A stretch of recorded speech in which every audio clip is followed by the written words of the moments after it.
Here we go. Welcome, everybody. I'm Susan Fox, founder of Park Slope Parents, and we're here to talk about the transition to school, which happens in 2 weeks and 1 day. So get ready. And I'm going to tell a little story. I was talking to Andrea, who is our group's coordinator, and we were talking about, well, how do you prepare for getting your kids ready for school? And she said, well, I'm gonna introduce you and you tell the story, Andrea. Sure. Hi, I'm Andrea Robinson.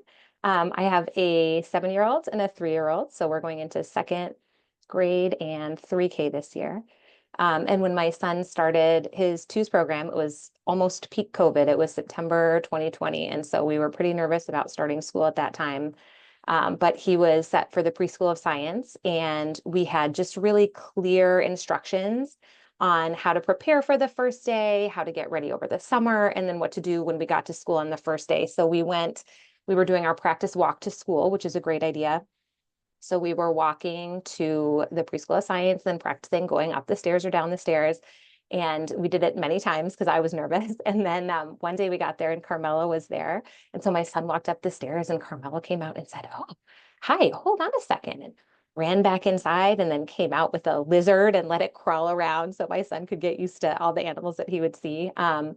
But it was just a great example of just having a really nice list of like practice going in, make sure you know how to say goodbye, do the one hug, do not prolong it because that makes it harder. It's confusing for the kids. So all of those rules and guidelines were so helpful, I found. So I thought Carmela would be a great person to lead this webinar because it's so wonderful to have a school that can give you those guidelines. And I know a lot of schools in the neighborhood are doing the same thing. We felt the same way when my son started kindergarten. So really trusting the people who are going to help your kids is really wonderful. So with that, let's have Carmelo have you tell us who you are and where you came from. Sure. Well, my name is Carmelo Piazza, formerly known as Carmelo the Science Fellow. I was a public school teacher, guys, for so long, almost 2 decades, teaching so long that my teachers in my school now are my former kindergarteners. I now have five current parents who I taught the parents when they were 5 years old. I'm also a father of four children, which I think speaks truth to the fact that I've experienced the anxiety as a parent 4 times. So in terms of like guiding my parents, I mean, we love everybody that's in our life, but the love that we have for our child is like no other love. And I feel like the minute I opened up my school and I had my own kids, it just made me completely appreciate the thought process that every parent is going through during this transitional process. So I feel like I have a lot to offer in terms of guidance and support. So I look forward to, meeting you all today and hopefully answering some of your questions at the end. Okay, so let's load up this. We're going to add a couple spotlights. If I can do all of this correctly. And we are going to share this and start the slideshow. So you learned a little bit about you learned about Carmelo. Parcel Parents has been around now since 2002. That's me being Zen, which I'm not always. I just dropped my daughter off at her senior year of college. And this was not our summer, but it might have been yours. So if you think about what your summer was like, there might have been vacation, you might have had camps, and this is all coming to an end. And I was madly in love with a guy that I was dating, and a friend of mine said, "Well, how are you doing?" And I said, "Well, I'm great." And she said, "This is my favorite quote ever. All change is stressful, even good change." So this idea that we might be excited about starting school again, having the kids go off and have some kind of routine, good change is also stressful. So this webinar is designed to help you figure all of that out so it's the least stressful as possible. So getting ready to, this is the Go Dog Go. If you've ever read that book, dog goes fast. So in 2 weeks and 1 day, you're going to go 0 to 60, and it's packing lunches and it's backpacks. Do they still fill out, Andrea, do they still fill out a blue card? That's all done online these days. Yeah. Well, there used to be the blue card. This is, their allergies. This idea of the blue card, you have to fill out those, you have to organize your days, adjust new bedtime routines. So we just want to start by saying, take a deep inhale, exhale, go slow because it's a lot and it's a lot for everyone. Um, so this is kind of the overview. This is our agenda. Uh, we're going to talk about parents and making routines to make it great. Andrea mentioned that earlier. We're going to talk about the schools, and Carmelo's going to give a lot about that and how to phase in. Sometimes he might say transition, sometimes he might say phase in. 3K, if you're here for 3K or 3K kindergarten, pre-K, all of those may have different phase-in schedules. We're going to talk about the teachers and how we can trust the teachers. And all of this change comes with kids and maybe some anxiety, maybe some excitement. Maybe the changes are just causing your family to kind of be dysregulated and appreciating and trusting the process and breathing through it. Okay, I'm going to turn it over to Carmelo. Yeah. Hey guys. So I think when you think about the transitional phase in, right? There are so many different components, right? The school is going to handle it from a like overall administrative perspective. Then the teachers are going to have a really beautiful plan. And sometimes teachers have a lot of autonomy of what that plan can look like. So we can't control the outcomes, I guess, of what the schools are going to do. We also can't control the outcomes of what the teachers are going to do. So I just felt like this was the most essential part of what I want to say today, because one outcome that we can control is what we can do as a family, right? And every family structure is different. Every family unit is different. What I always like to just recommend to my families is think about what works for you, what works for your child. And there isn't a collective group thought methodology. Like I could just never say, try this. Every kid is so different. Every kid is so unique. And I think the basic question I want to start with is like, why do we need to have a transition? There are some believers of like the Band-Aid like approach, just drop your child off, let school start. And at that moment, I'm like, no, we need to figure out really beautiful, creative ways and processes to just ease our parental anxieties. But most importantly, imagine a child who's been with their parent every day, or a nanny, or a caretaker, or an au pair. But imagine how all of a sudden there's just this sudden change, and we're dropping them off in this unique setting. And it's like, how do we have them adjust? And this is going to be a very, very, in some instances, it could be a very overwhelming experience. You might have a child that just runs to school and doesn't even want to say goodbye to you. But the key is, I think if you create a really beautiful process, whether your child is the kid that's going to run in or not, right? What does that family plan look like for you and for your family? And by the way, I have 4 children. What worked for Riley did not work for Cassidy and did not work for Ryan. This is not a rinse and repeat type of system. Think about who your baby is. Think about what's going to be working. And I think the goals of a really beautiful transitional process is it creates emotional security for you and for me, right? Think about it for the parent and the child. It gives everybody time to adjust to the changes that are about to be on the way. And I can't believe Susan just said it's 2 weeks from now. But so it's like actually the fact that this webinar is happening now is perfect, because if you start implementing these strategies today, you could practice this for 14 days, right? To ease the tensions that we may have. You Another goal of a beautiful transition is it's a coping mechanism, right? You're developing the skills from a parent side to the kid side to just have them cope, to adapt. And I think the biggest part of a really beautiful transitional process is creating routines and predict this predictability. Like telling your child now that you're going to be bringing them to school isn't going to be a shock, even though you haven't done it yet. They know what's happening. So I just think if we all start to absorb what we want that transitional process to look like, and we hit each of those target points, I think you're going to have a really good success. That's not to say this is foolproof, right? Like there's going to be, no matter what we do, a child that's going to cry. And trust me, my daughter Riley, who's now 17, she cried up until the 2nd grade. Okay. I have a son named Ryan who plays at the Brooklyn Basketball Academy. He's an awesome point guard. You know, every day, still to this day, he travels with his team. I have to bring him into the building every day, still to this day, because of his anxiety as a sixth grader.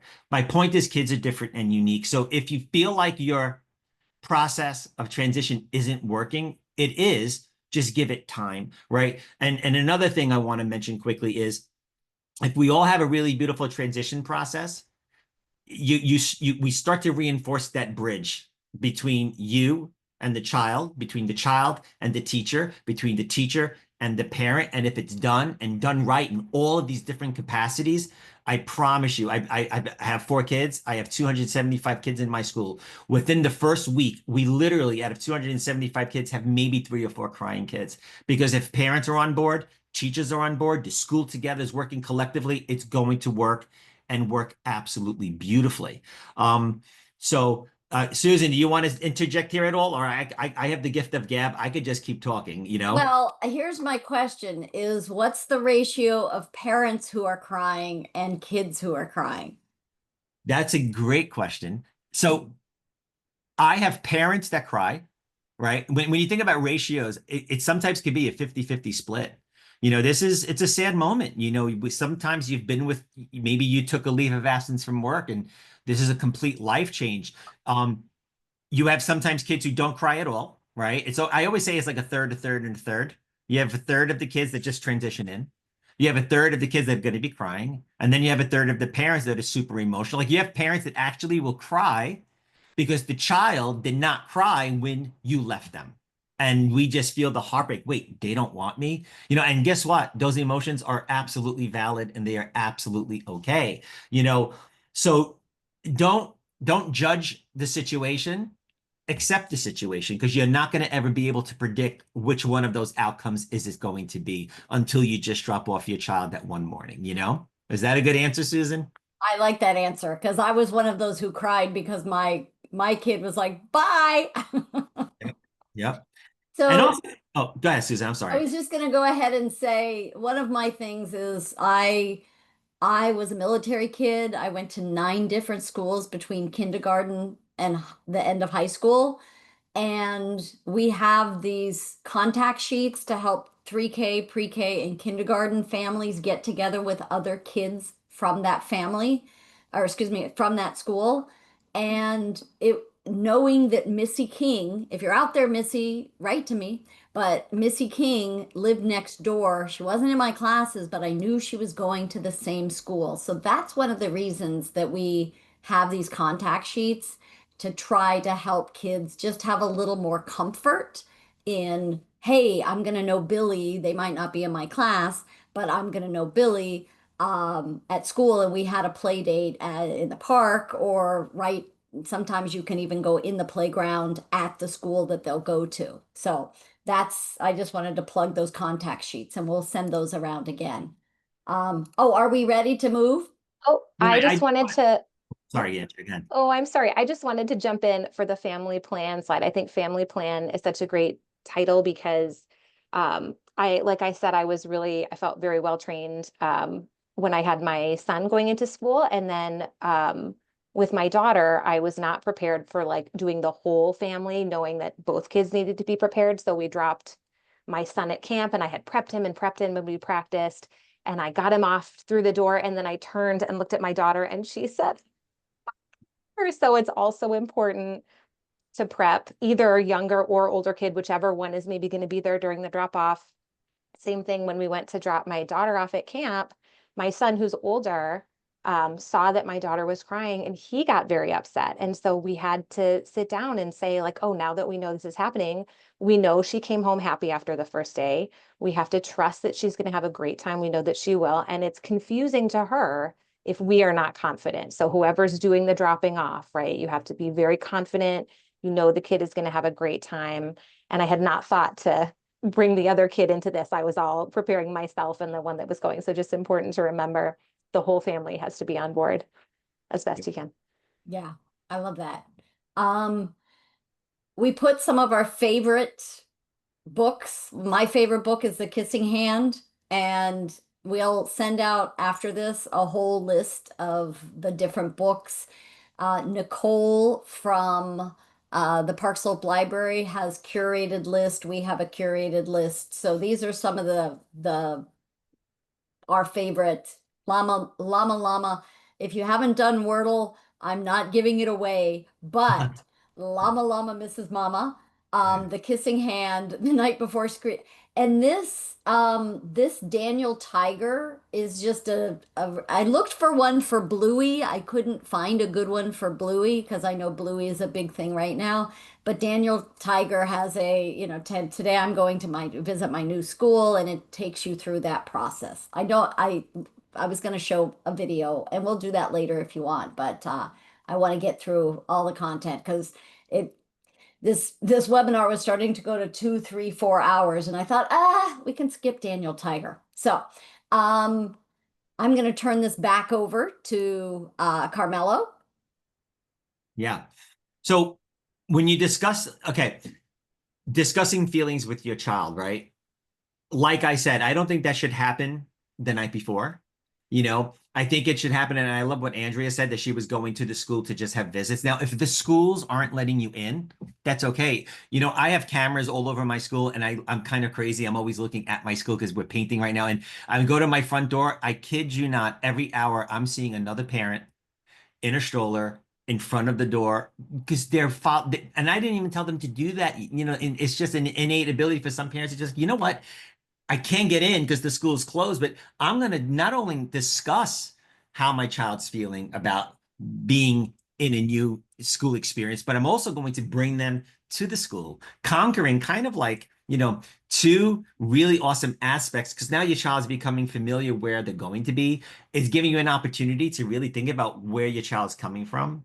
What anxieties are they feeling? It's absolutely amazing to try to normalize their feelings and just be transparent in communication. I also too, I like using this saying parental presence to independence, because the more we're around our kids, the more we tell them how we're feeling about this process, the more we get to hear about how they're feeling about the process, the easier it is for all of our kids to transition. And I'm going to use a quick story about a boy named Nicholas. And you should be discussing their feelings now. It's a precursor to the start. This actually happened the first day of school. This child cried longer than any other child and told the parent that. The parent sent me an email about how concerned she was. And, I then decided to interject myself into the classroom. I give my teachers a lot of autonomy. I just wanted to see what could I do to help this boy, Nicholas, because he expressed to his mom how he was feeling. She expressed it to me. And, we have a 700-gallon fish tank in the school. And all I did was just take this boy, Nicholas, who was crying hysterically in my arms, to show him the fish tank. I had him help me feed the fish in the fish tank. And you want to know something? While he was crying, you could see he was engaged. Day 2, right? He discussed what happened at that time to his mom, comes in crying still. But all I had to say was, would you like to feed the fish? And guess what? Crying subsided. I guess the point I'm trying to make here is be transparent, be open. You might think that your kids, at the age of 2, articulation, they're maybe nonverbal in some instances, but try to, think about what they're feeling. If they're nonverbal, try to understand what they're trying to say, communicate that to your teacher eventually. Because I think that, having this beautiful discussion with your baby eventually is going to transfer to the teacher and just, again, translate to a really wonderful school year. Let me ask you this, because it's much more of a thing now about, and I don't think this is a DOE thing, but I know that a lot of schools and daycares have cameras. Do you Mhm. have any feelings about whether whether or not as a parent you should be checking your phone to make sure your kid's okay, or is that going to bring up more anxiety? So I do, the Brooklyn Preschool of Science does have cameras. I do not allow parents to have the feed from home. Um, I do it more because there are bathrooms and changing tables in classrooms, and then at that point, privacy is kind of, an issue. But what I have in some of my schools, there's 60-inch monitors in the school, so that the morning of, imagine, you're bringing your baby into the school and you drop off your child and your child is just screaming, please don't go. But we want to be confident. we want to smile, we want to show confidence. And as we walk, you now are going to be, oh my God, my baby, I want my child. But you know how beautiful it is when there are cameras and there is a monitor, and you could say, can I please see camera 5? I just want to see how Lily is doing. Because 99% of the time when you leave, they adapt, they stop crying. The pain in your heart doesn't until you see that.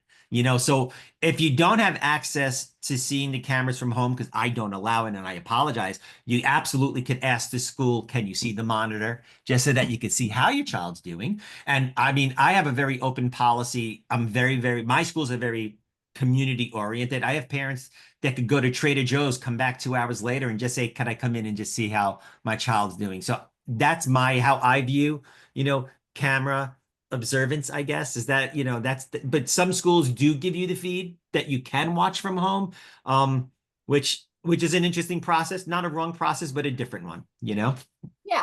Yeah, I like that. I think, in today's world of baby monitors and the owlet, which is something you put on your baby's Yep. ankle, and it'll tell you their temperature and their blood pressure and their anyway, way too much information. And the head of the NICU at Brooklyn Methodist said, I never tell even the NICU parents to buy this owlet, but it's this idea of how much do we monitor our kids?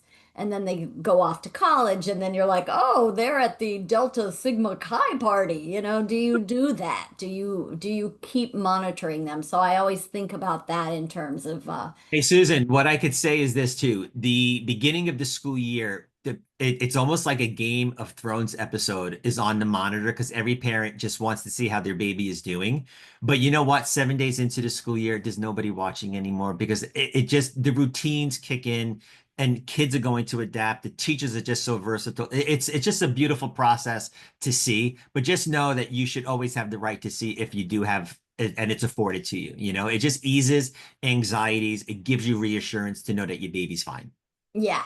Well, good. Yeah. And again, we're discussing the feelings with your child, and also, and we'll hit this in a little bit, keeping your own feelings in check, because we put a lot of energy into our kids and we want to make sure they're okay. I added these two at the bottom. Be careful about being too positive.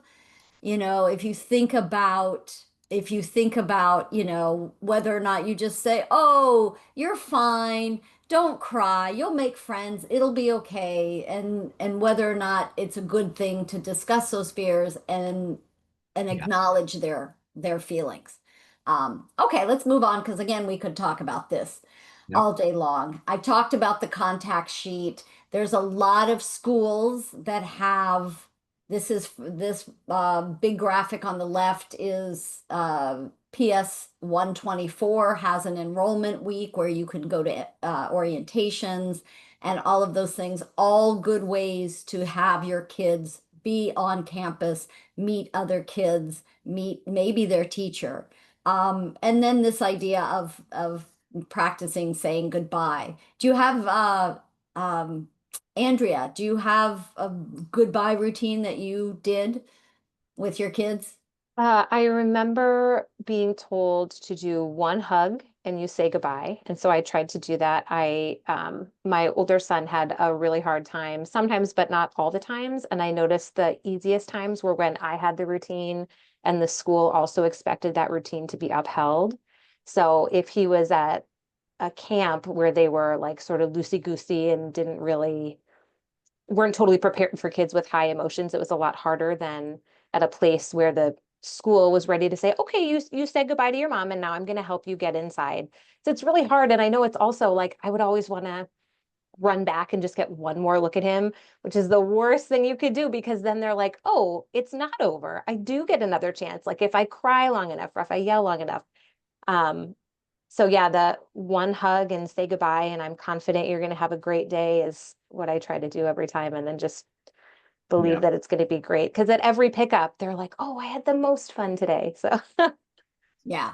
hopefully that's going to be Guys, true. real quick, the whole goodbye routine I feel is just so valuable, and because every kid is so different, right? And you can have so much fun with it. My goal for my parents is just like in the school we call it one kiss, one hug, one goodbye.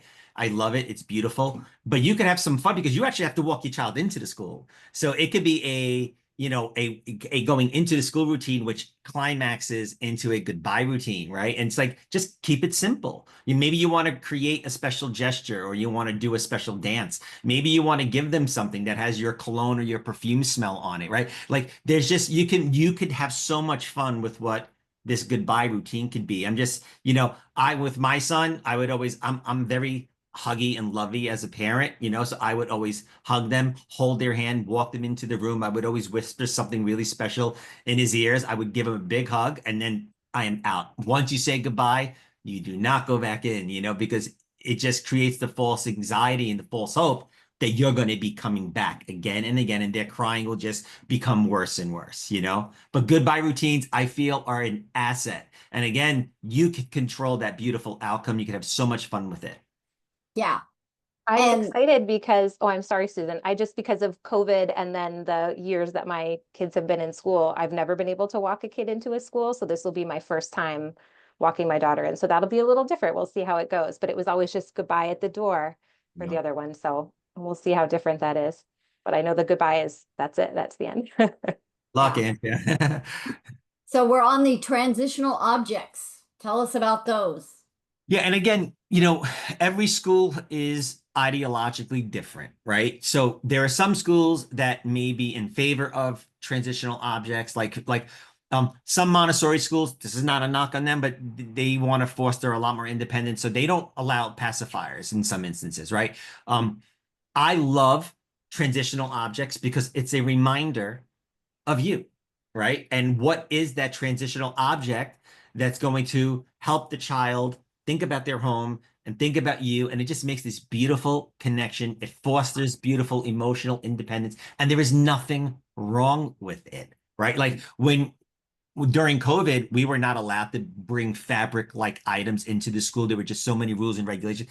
It killed me because think about nap time. Children legally need to have a 1 hour, we call it quiet and relaxation minimum. But imagine them having their lovey. It's something that's just so unique and special that has been with them since birth. It helps in so many different capacities. So, what I always say of transitional objects, there is no right and there is no wrong. You know your baby. What is it that you see your baby is attached to? And do you feel like that is something? Now, if it's super valuable, by the way, like if it's their first teddy bear, I would say get a second teddy bear. Do not bring the one that just means so much to you because another child could take it home by mistake. You just never know. That world of losing things does happen. So I would say let your baby choose it. You can be part of that beautiful process. Definitely have a backup. Do not let it be the only one and just start building it into your comfort routine. Well, it already is in your comfort routine. My son Ryan, and if he hears me, he's gonna be so embarrassed. I'm telling you, he's going to the 6th grade. He still sleeps with his dog. I just love it. It's just so beautiful that to him is still a comfort item at the age of 11 years old. It works. Why not? I have nothing against it. So start thinking about what that object is. You could also start getting ahead of seeing what you are allowed to bring in. Maybe I've already had all of my teachers reach out to my families already in an email, and we're setting up Zoom meetings. But start to ask the question like, when you start getting to the public school realm with universal pre-K and kindergarten, they may want to limit what that can look like. But again, that's not to say that some schools won't allow it. The most pertinent part for me to you is communicate, be transparent, ask the questions. If it's a no, then we could pivot and we could figure out another creative way of how, we could do something that could be a comfort item. It could be a picture of you that you put into your child's pocket and you laminate it. So many different ways we could do this. I have so many ideas. You could always reach out to me independently as well, and I can help guide you through the process. How about just getting your kid a tattoo? No laughter? No I, laughter. I like that. Listen, I'm crazy. I've done that before. I made a picture of me and I put it on my kid's hand. Okay. Hmm. Yeah. Little tattoos. Yeah. Okay, moving on. You're going to talk a little bit about now we know that this idea of phase in, it's come up on the advice group. Is there a phase in? Is there not a phase in? Some schools, I don't know that they'll let you, there's no phase in middle school, but tell me about what you guys do at Brooklyn Preschool of Science. Yeah. I like to look at this from a like a multifaceted approach, right? Every family is different. Every child needs something possibly different, but we try to at the same time, look at people independently. What we do as a school is we have an overall goal, and it's not etched in stone. If we need to change and adapt to a child who may need a longer process, my situation is yes, of course. But I like to have all of my teachers meet the parents before the year even begins. And I just think that's so critical to help with the anxiety because you're going to see who this person is, not just when you're dropping them off on the first time. You get to see the face, you get to hear the voice. More importantly, you get to ask them as many questions that you want. I think it's more of an asset for the teacher personally. I taught for 20 years. They get to know about you, baby and your child before the year even begins, just think about the strength there. They get to know about your baby's likes, dislikes, strengths, weaknesses, allergies. Like you might be so nervous because your child has a nut allergy, but you're already explaining that on a Zoom. So we start with that first phase, Zoom meeting. By the way, some schools in the neighborhood, I mean, they have teachers go to people's homes. I mean, so again, there are so many different ways and effective strategies and techniques. Not one is better than the other. Appreciate the differences. And I think Andrea, you just said this that like your school, you're just dropping off at the front door, right? Again, my child went to a school that did that as well, and eventually it worked. I personally come from a place where I don't like the band-aid like approach. I just think that parents and children need to have an acclimation. It just makes life so much easier to build the routines and do it in incremental steps, which takes me to my next phase in. We then do something called a stay and play, which is not technically part of my school calendar, right? We do it the day after Labor Day, and I know people are still away, but I opened up the school for 2 days, and it's called a stay and play. You, a nanny, grandma, somebody comes with the child. We do it in small groups. You stay for 2 hours, and I don't want you to leave. I want you to stay. I want you to get on the rug. I want you to get the 3D printer. I want you to play with the bunny. Your child then gets to see you in a positive light in the school. You're not leaving. It's fun. There's laughter. There's other children. Think about this. You're already meeting other parents. So I do a Zoom.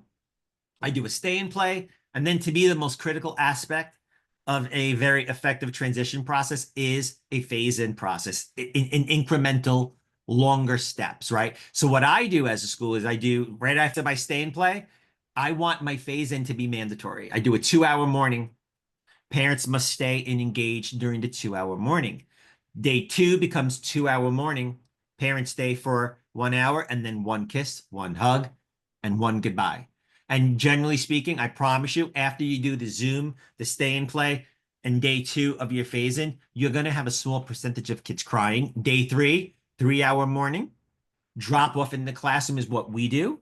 I personally like the experience of parents always bringing kids into the school because for me, it creates a level of transparency, but more importantly, it creates the bridge of community. You always get to see the teacher day to day. You get to see who's your child's friends. You get to foster those relationships. But then after that third day of a 3 hour morning, Monday, I'm starting full time. And I promise you, I'm not over exaggerating the situation. We maybe have a handful of children that are crying. And you know what? That crying then stops. And when you think about other necessary steps, we have a digital application so that a parent sometimes will be like, no, they're crying. I'm like, I promise you in 20 minutes when you leave, I'm going to upload a picture on Brightwheel and you're going to see that your baby's going to be smiling.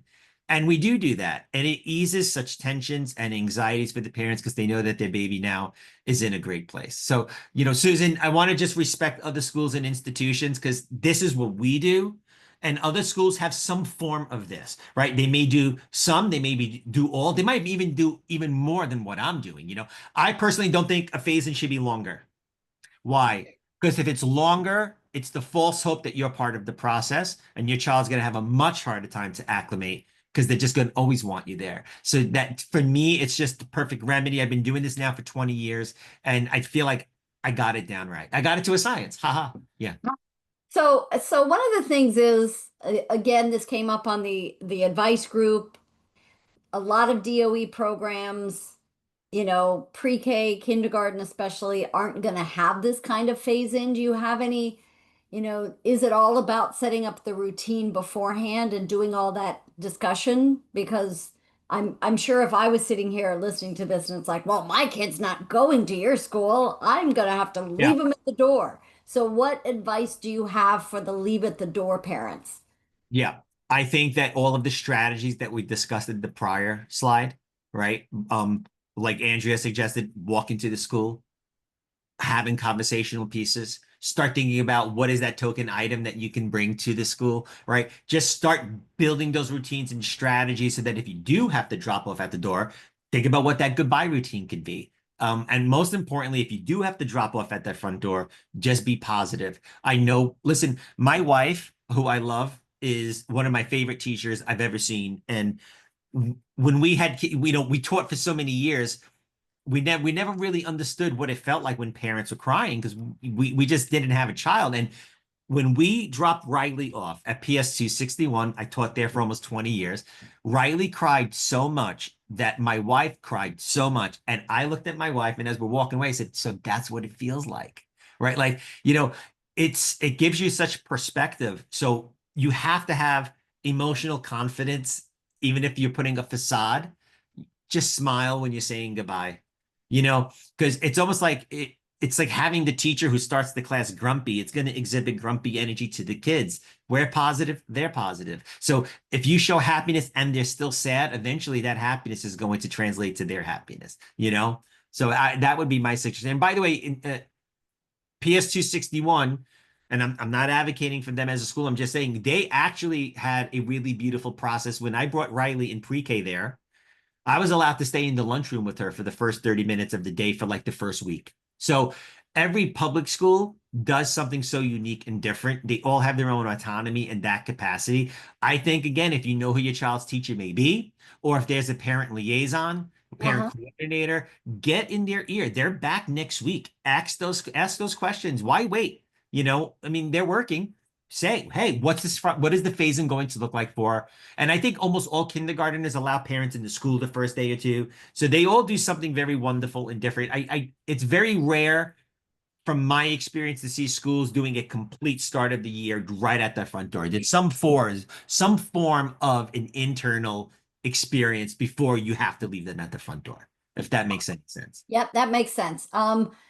We wanted to talk a little, we talked about this idea of respecting the teacher's role. Can you talk a little bit about that from being a teacher and Yeah. And again, guys, when I opened up my school, I was so confused 20 years ago, 15 years ago, because I was a teacher.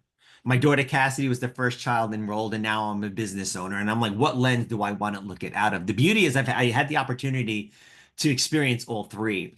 I think sometimes we're like, as a parent, we're so concerned about our baby, and we should be, of course, they're paramount.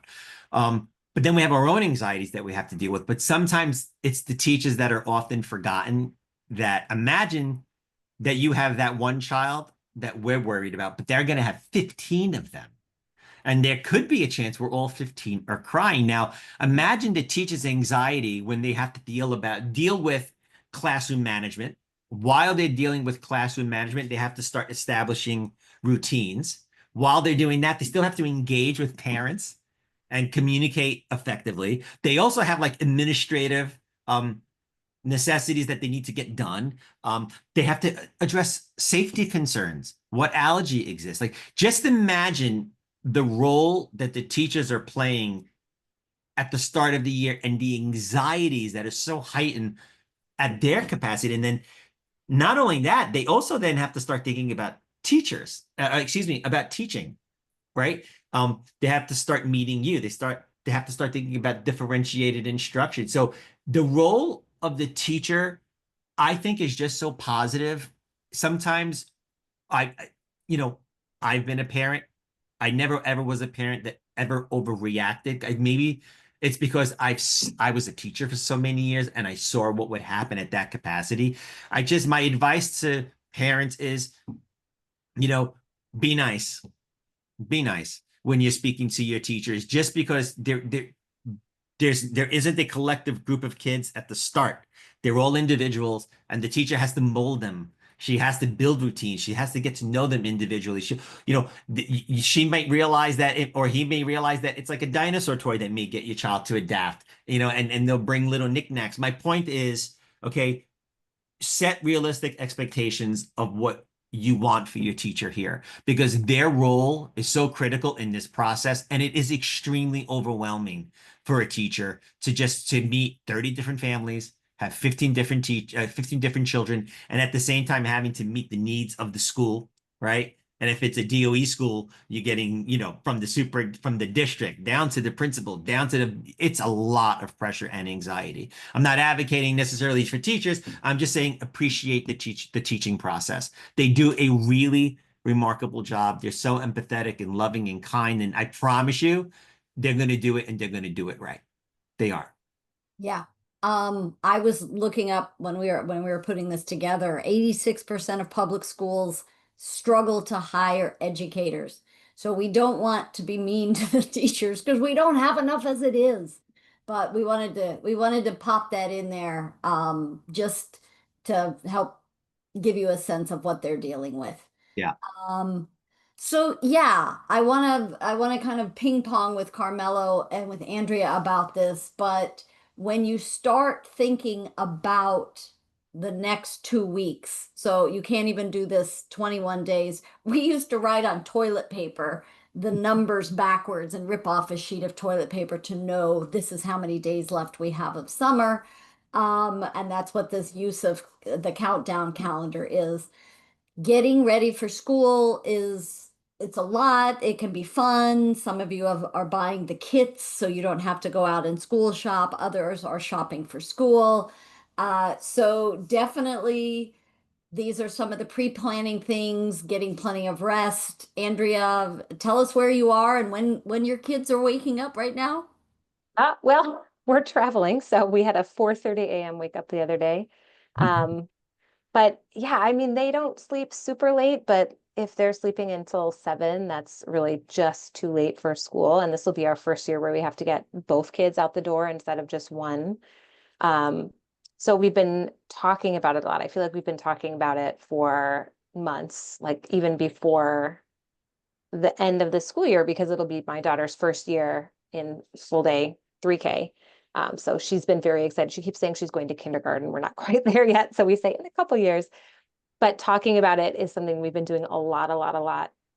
We And always, you've also got a school. You're still in the juggling process of where she might end up, right? yeah, yep, we're still on 6 wait lists. We cut it down. We were on 11 when we started. Um, Not that like certainly she'll go where we were accepted for our choice. But there are some that are closer that we've heard great things about. So we're just kind of holding out. And since it's not a high school where she really has a lot of feelings about where to go, we feel like we can kind of let it go till the end so that like, she's not stressed about it. We're a little bit stressed about it. Especially because that'll affect like maybe when she wakes up in the morning, right? But we are going to be making sure that the alarms are going off and we're going to practice getting up because summer mornings camp starts at 9, maybe instead of 8, like school does. So my son has had a lot more time to like relax and kind of walk around a little bit, read his books. So we're going to have to get back into that timeline. We don't do this, but I know some families use the countdown clock where it kind of goes backwards and you have the red so you know when it's going to be time. So you can say like, okay, this is how long until we have to go out the door. So make sure that you're planning or even breaking it down further to like get your shoes on, get this stuff, depending on how old the kid is. But as I look at the list, I mean, we're going to try to get plenty of rest. We haven't done the calendar. I also love the practice hand washing. That's really smart because they're going to be suddenly exposed to a lot more kids than they were over the summer.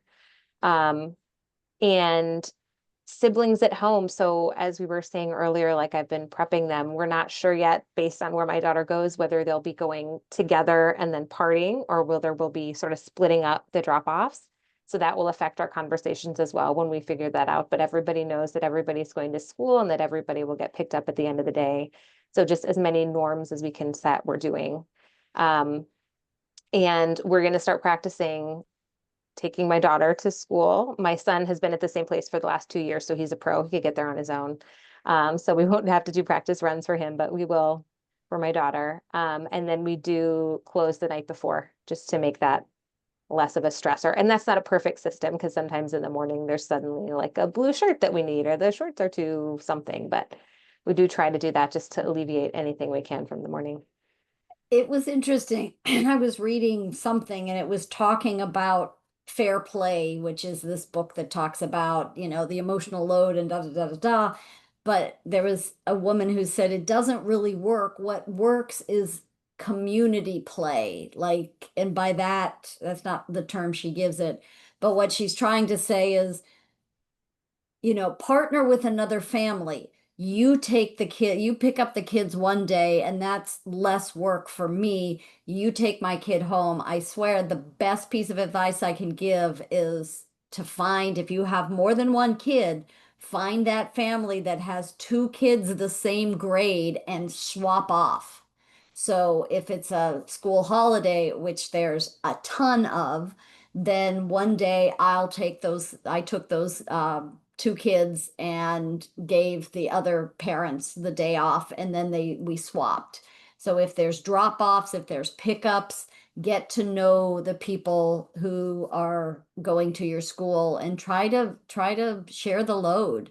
No. Maybe you make dinner and bring it to pick up one day, so that's one day that the other family doesn't have to make dinner, and you swap. So, um, okay, so the next thing is a personal pet peeve of mine, which is getting to school on time. And if you think about it, if you're 5 minutes late, and I'm going to turn to Carmelo in a minute for this, but if you're 5 minutes late and you're stressing your kid out, it's going to impact their ability to like feel relaxed when they go into school. Plus, if there's 15 kids, and I've heard teachers say, hey, I can't really start because they're stragglers. So now those 15 kids or those 14 kids have to wait an extra 5 minutes, and 14 times five is however many minutes. So it's not just your kid being 5 minutes late. It's the whole classroom having to kind of start when all the kids are there. Carmelo. Yeah, no, I agree. It does have a domino effect, right? It does impact the quality of everything else that's happening when we're late. And of course, look, there's always a day where you could be late. No one's saying that there isn't a day where you straggle in 5 minutes late. But if it is consistent, and I could talk now as an owner of a school, like everything that we do early morning is something called center-based play, where there are centers on the table that connect to the theme of the month. So if we're learning about plants, they may be a table that has flowers and paper and rocks, and the kids are making chlorophyll rubbings. And then there's the independent art time, 3D printers. Now, during that center-based play block, the kids have their independent time. They get to do what they want, when they want, how they want. So many times, a child will walk in, and now center-based play is over. It creates, it's a double negative now because now they're late. They no other parents in their room, and they feel like they're being signaled out. Like, wait, I don't want to go in. And then they find out that they missed something so critical and beautiful. So it does have an overall negative impact, So I think, being on time is really critical to just maintaining the flow. And if you're thinking about anxiety, it's a big part of what we're talking about today in terms of transition.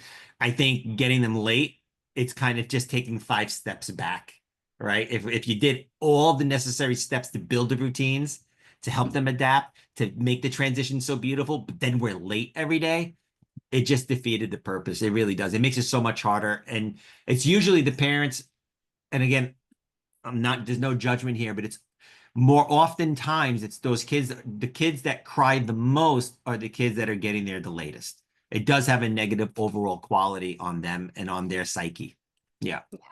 And I mean, if you're feeling as a parent like, oh my gosh, I'm always behind, which I always feel like a little bit. So I'm an intense person anyway. So I feel like that was not, we were always on time, but it was always kind of like, we have to get out the door. This idea have a no distraction policy. I'm gonna go ahead and just, do you let your kids watch a screen in the morning? It's a question. Or do you have a no distraction policy? Or do you say, if you're ready by 7:50, then you can watch a 10-minute video of blank. So it motivates them to get ready on time. Yeah. And setting up routines the night before, picking out your clothes, preparing your lunches. Somebody had a question. Our kiddo is starting pre-K. We worried he won't like the school menu. Is it common to pack lunch? I don't think my daughter ever, neither daughter, ate school lunch until like, unless it was like Friday pizza. So and that's something maybe Carmelo, you can speak to, and Andrea, like lunches. One thing my kids would only eat half a sandwich. So I would make a full sandwich, cut it in half, stick the other one in the freezer and then, or the refrigerator. And then the next day I didn't have to make that other half a sandwich. Yeah. Question or comments about lunches? Well, as a private school, I don't provide lunch, and I don't even bring vendors from the outside in. I just feel like who better to know what their child likes to eat than the parents themselves, and also I have, allergies are really, really frightening for the younger ages because oftentimes you don't even know if a child has an allergy yet.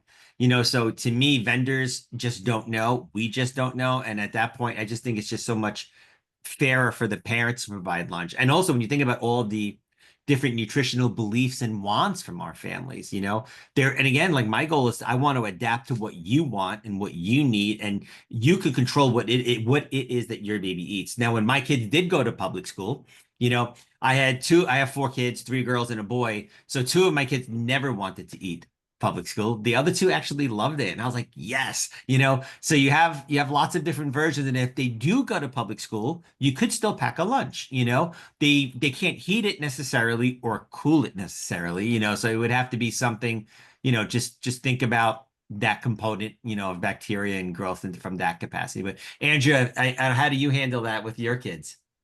Yeah, I packed lunches for my kids through well, my son, when he started kindergarten, I guess pre-K for him, I stopped packing lunches, and we would pack snacks. So he sort of had a supplement, like I would do pretty generous snacks if he wasn't going to eat what was there. But um, I think all DOE schools will have a lunch option each day, and then they'll also have like a cheese sandwich in the fridge or a sunflower butter sandwich in the fridge. And so one thing I had to do with my son, because I did not want to pack his lunches, so that's just a I was burned out from packing lunches, and I said, you can eat what is at the school. We know it's going to be okay because there's always a backup plan.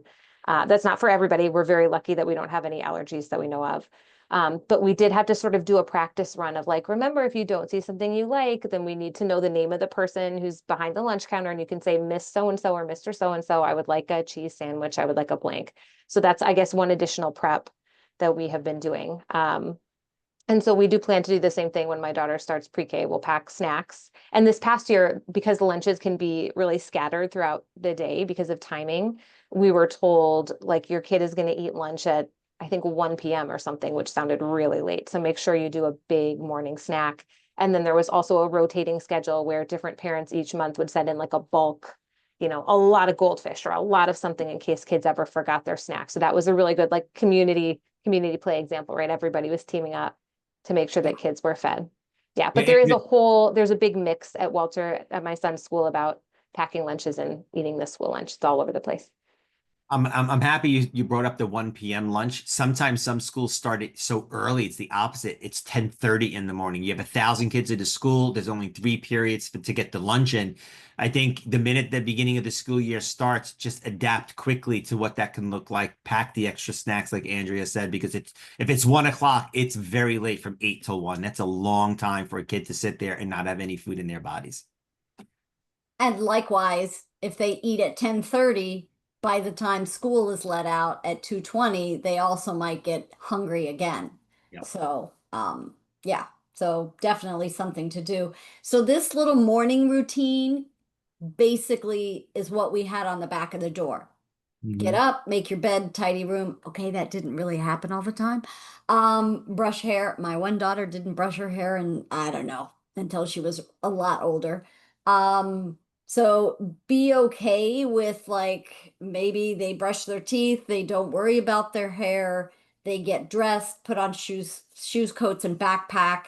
and then grab your backpack and go. And it's, if you know that that's the routine, and you can always adapt this to have pictures on it so that they can see. I've seen things like you take a hard card and you put little magnets, and when they do something, they get to put the magnet up and it closes it because they did it, or little check boxes to make it.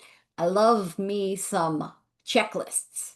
So I like the little checklist idea. If they, and it gives them also some independence so that they don't feel like they're being told what to do all the time. You need to get up, you need to make your bed. So if they have a little bit more agency, that will give them more of a chance to go, okay, this is my routine, not something being barked at me because, parents are stressed out. Um, okay, so we've done the routine the night before. You've got your, like, kiss on the hand, or the little heart on the hand, or draw a little, heart, or get a little heart tattoos, whatever your goodbye routine is. You practice going to school. Now it's time for the first day of school. And we have, and I'll send this out, the first and last day of school signs that you can have your little kid hold up. I've seen kids or I've seen videos where the kids stand in front of the door and the parents open it, and that's their first day. And they also do that at Halloween. I really like the Halloween idea. I saw this one where you say goodbye to all your toys. I personally am upset even thinking about that. If that's not your kid, don't have them say goodbye, I'll see you later, if that's going to make them more upset. Um, get yourself in the photo. I see lots of first day photos, but I don't see a lot of photos of the picture. So I put this one up that I saw. I love this idea of here's the kid over the years getting bigger and bigger. I thought that was just kind of a cute idea. And I'll send out so many good ideas about how to have first day of school photos. Um, Okay, so we've talked a lot about this, but I want to go back to this idea. The website's messed up right now. The website is on vacation right now, but there's an article I'll send out that says, first day jitters, are you more nervous than your kid? And so, and then I found these are special limited edition, um, scrub daddies with unhappy instead of happy people. But I wanted to put this, I want Carmelo to speak to this, but this idea that our children are sponges. What we're feeling, they feel, and what we exude, they will pick up on. And I know this used to happen in middle school, that the parents would be so upset about the middle school acceptances and talk about it in front of their kids. And I 10 years ago, they didn't have free pre-K. They didn't have 3K. And even getting your kid into the right twos program might lead into a better 3K option.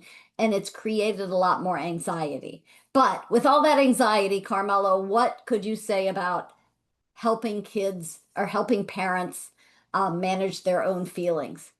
Yeah. I think it would be important to think about what are our strengths as parents and as individuals, and within the scope of what we feel like our strengths can be, how can we then use that to help ease, you know, that feeling, to eventually then help the transition process just be a lot more effective. It's okay to admit that we're scared.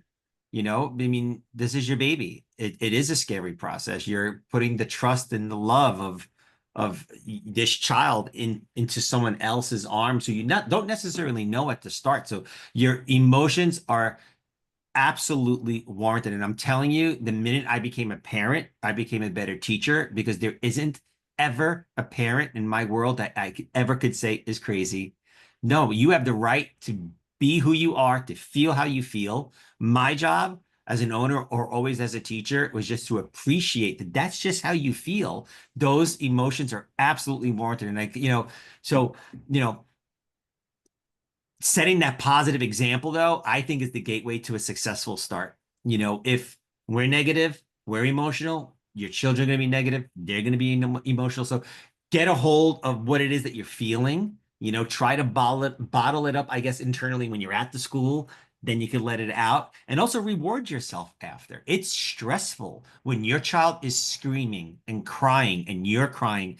And you maybe take a minute before you go to work or before you go back home or before you jump on a Zoom, get a cup of coffee, go for a massage, do whatever it might be that you need to give yourself a nice thank you. I mean, again, there isn't a one right remedy. I just think there are so many different beautiful ways that we can manage our own feelings.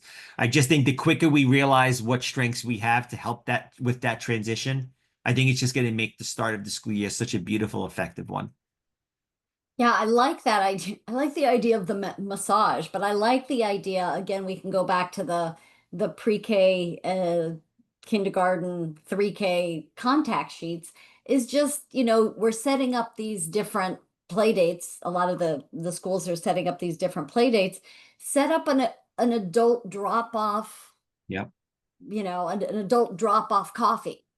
So, and I know the PS 107, the first day of school, used to have, they would try the PTA would organize bagels and stuff in the yard. So first of all, so they could try to wonderfully rope new people in to get involved with the PTA, but also the idea that you've got other people to kind of be with. So this like idea of connecting with other parents after drop off can be really good. Otherwise, go home and cry in the shower if it makes you feel good, because it is. It is a form of grief. We don't talk that much about it, but having your kids kind of launch into a school is something many of us have to do because we work and those kinds of things. But it's just like when you go back to work, if you go back to work after you have a baby.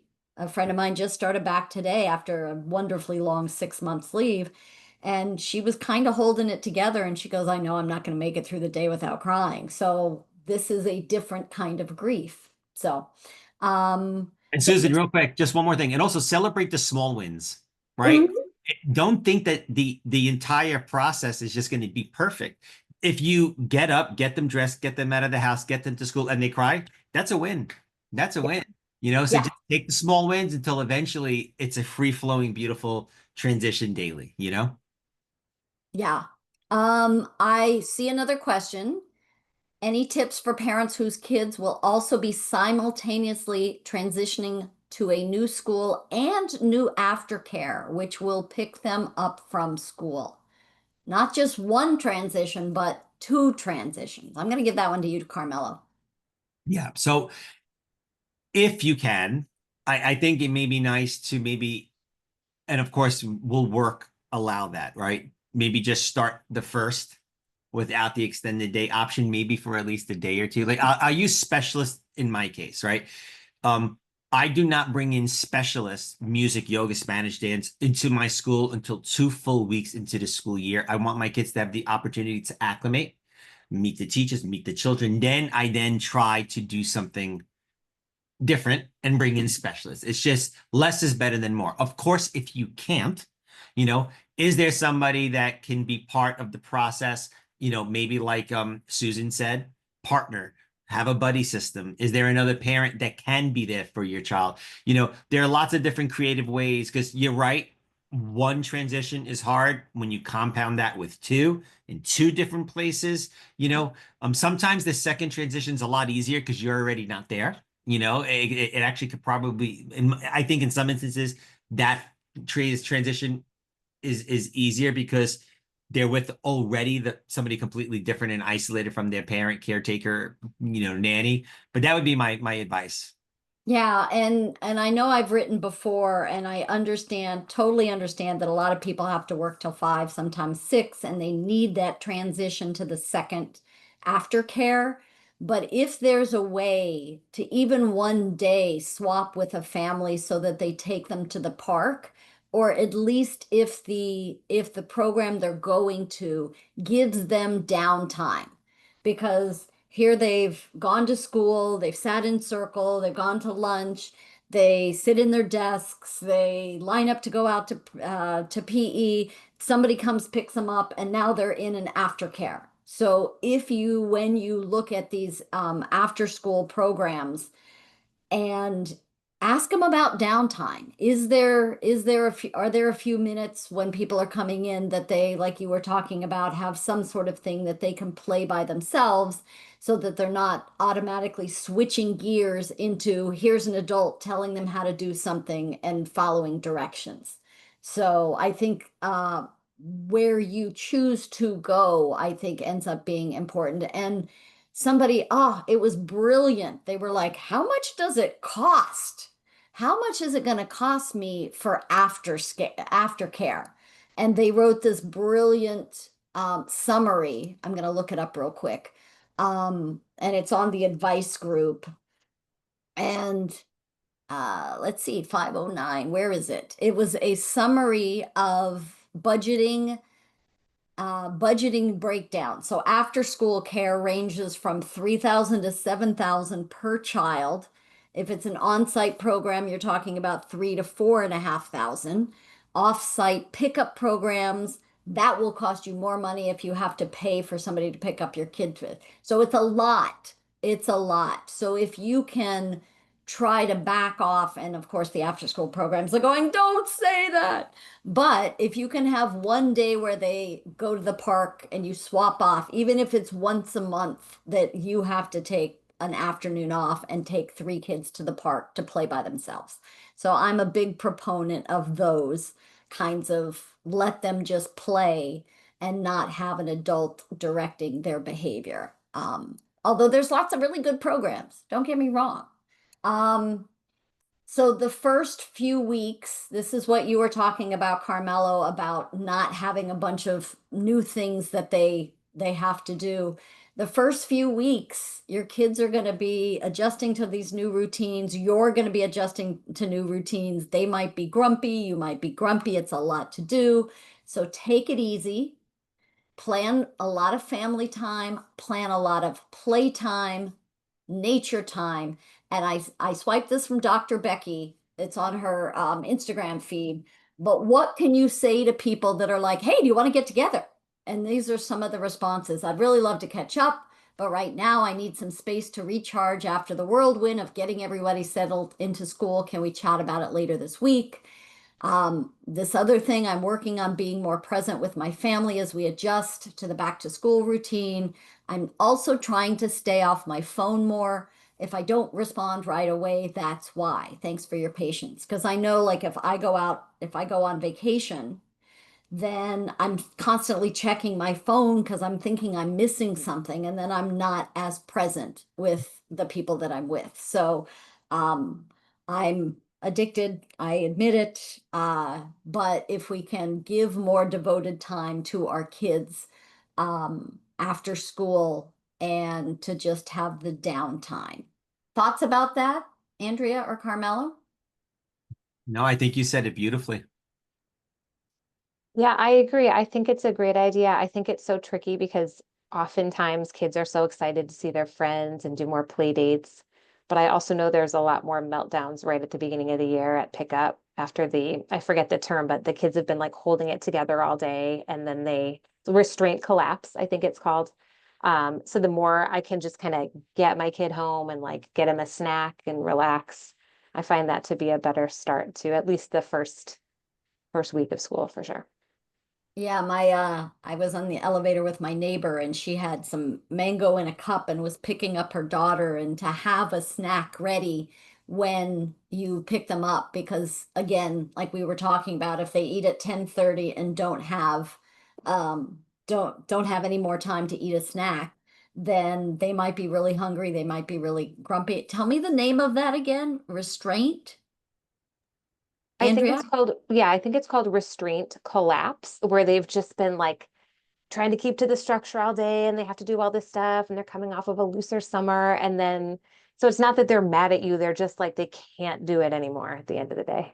Yeah. So you will get, as a parent, the bulk of all of that. So just know that. And going back to this idea of being really patient with your kids because they're going through all this change. We are a bow, and this is my big commercial for Let Grow, who I love, to let them play until school starts. I would love to know from people whether or not kids can play in the yard before school. Like, is that an option? So if you get to school 10 minutes early, can the kids play? I don't think it was a possibility at PS 107, but maybe that's sounds like that's something that you can do in certain, like Brooklyn Preschool of Science. But this idea that let them play, build confidence, manage emotion, learn plot problem solving, and by let them play, I mean not directed by an adult standing in line to learn how to play soccer. If you can cut one event, a friend of mine, well, my nieces, I went and took care of them when I was pregnant with number two, and I had 7 things to take the kids to on the weekend. They have 3 kids. But can you cut one weekend activity that's to give yourself more space? Because it's skateboarding and then swimming and usually a birthday party on almost all Saturdays. Or can you make Sunday sacred? What did you do, Carmelo? With 4 kids, you're right. It's intense. I feel like even now my kids are in high school and in college, and Cassidy's on a flag football team, Ryan's on basketball. So we divide and conquer, my wife and I. There will be times when she's like, "Look, I'm going to take Ryan to the basketball game, and you could have a moment of solid." It's important to find the balances, Yeah. especially when you have multiple children. Yeah, and just allowing yourself to let them play, let yourselves play. We actually, working parents spend more time with their kids than non-working parents did in the 60s. So letting them go play with other kids, and backing off and just letting them problem solve and not hovering around them if they're in there is this kind of like, oh, is somebody going to think I'm a bad parent? But letting them, kids are designed by nature to play. And with that in mind, this is my this was a fairy house I saw in the Arb at University of Michigan when I dropped my daughter back off to school. It was so cute. And this is not a great picture, but this is a route that I like to take where you go in on Prospect Park Southwest, and there's a bathroom right here. You can go around the peninsula, and it's a wonderful walk. You don't feel like you're in Brooklyn anymore, and to go build a fairy house. So I want to go back and walk there in, the next 3 weeks, and I'm hoping to see lots of fairy houses there. But and the low water, it's just a wonderful nature walk idea. So that's my gift to explore that. I took a guy who'd lived in um Brooklyn for 20 years, and he said, I've run the loop a million times, but I've never been in the forest area, which is this peninsula and around the low water. So final questions. I saw somebody raise their hand, but I don't know if they wrote the question in there.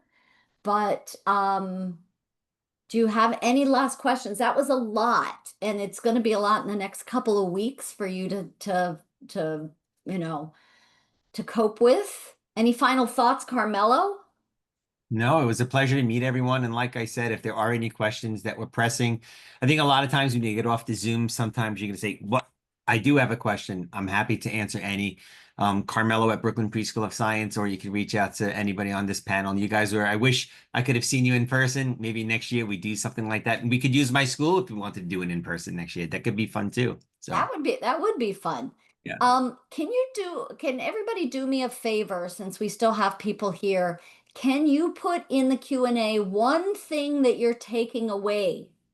One thing that you're taking away from this webinar that has been helpful, that has been like, okay, I got off this webinar and I learned one thing, and this is what I'm going to implement. So that helps us know what it is if we do this next time. What is it that we can focus on that you guys really enjoyed and was helpful? Or I think you can put it in the chat as well. Do, do, do, do, do, do, do. And somebody said, thank you for holding this. Very helpful. We appreciate any. Give a round of applause to Carmelo and Andrea. And you, Any Susan. Thank you. Children are sponges. You have to try not to project anxiety. I love that. Long-term Parksville Parents member Nancy McDermott wrote a wonderful book called The Problem with Parenting and how our anxiety, a lot of the parents with small kids today grew up in the milk carton kids, meaning you saw these kids that were, this child is missing. And so I feel like the anxiety of parents today is more than I grew up with. What else? One hug, one kiss, and goodbye. Write out the routine and stick to it. Thank you very much for that. I love that. Useful practical tips on practicing the walk. Excellent. The importance of having a goodbye routine at school drop off and keeping it reasonably short. Drop off routines, make it fun, make it special just for your kid, but whatever it is, stick to it. Love that. Knowing that some kids can take years to get comfortable. Yes, I definitely, a friend of mine, it was like up until second or third grade, to get comfortable with the transition in the initial days of school. And also the reassurance that as parents, it is okay to have a hard time when the kid is having a hard time. I love that. I love that. We really appreciate you guys being here tonight. We really appreciate having all of you be Parksville Parents members, so I get to do this cool job, which is great, and can fund Andrea so she can do lots of great things. And Carmelo, I met you at a birthday party years and years and years ago. Let's not talk about my age. Thank you. Oh, but we hope you have a wonderful transition to the fall. We hope that you feel all the feels and you can help support your kid feeling all their feels. And have a great night. And we will see you in the playground, see you on the streets of Brooklyn.